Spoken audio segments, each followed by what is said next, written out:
ካምፕ ውስጥ ነውና ዝም ብሎ ቁማር ይበላቸዋል። አንደኛው ወታደር ዛሬ 4 ወታደር ይሞታል ይላቸዋል። አይሞትም እናሲዝ ሁሉም ያሲዛሉ። ከ10 ሰው ጋር ምናምን ነው ደግሞ የሚያሲዘው።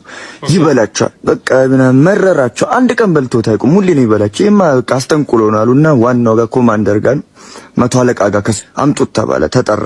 ሁለተኛ ቁማር ብትጮት ምናምን ብሎ በማስጠንቀቂያ ተገላገለ። ምናምን ወጣ። ድጋሚ አሁንም አያርፍ ይጮታል። ዛሬ እንዲህ ኧረ ምናምን ደግሞ አውቆ የሚያጠራጥር ነገር ነው እናሲዝ የሚላቸው። እነሱም ያሲዛሉ። ሞኝ ናቸው። ይበላሉ። ከዛ በቃ መረራቸው። ድጋሚ ከሰሱት። አላቆመም። አሁንም አላቆመም። ጥሩት አለ ኮሎኔሉ።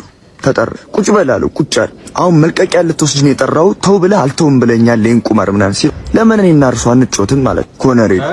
እንዴ ብትደፍረኝ ነው አንተ ደደብ ባለጌ ይሉታል። ምናምን ገራቂጦት ላይ ጠባሳ አለ እናሲዝ። ይሄንንም አሰር በስንት በ10 ሺህ ሲያሳዩት ምንም ግራቂጣቸው ላይ ጠባሳ የለም። በሉት እንዳለ ወታደሩን ሰበሰቡና ምንድነው የምትሉት? ይሄ ነው ቁማር በላ የምትሉት? አዎ ሁሌ እንደበላን ነው ህዝቡ እንዳለ በማይክ እኔው ከቢሮ ወጥቼ ማላቅ ሰውዬ በለውት አይደል እንዴ? እንዴት በሉት? ግራቂጥ ላይ ጠባሳ አለ አለኝ። አሳየው ጠባሳ የለም በለውት ይላል እንዳለ ወታደሩ ምናምን። ምን ነው አረ ከኛ ጋር እኮ የኮሎኔሉን ቂጣ ያለው ብሎ 100 ሺህ ብር አስይዞ ነው የገባው።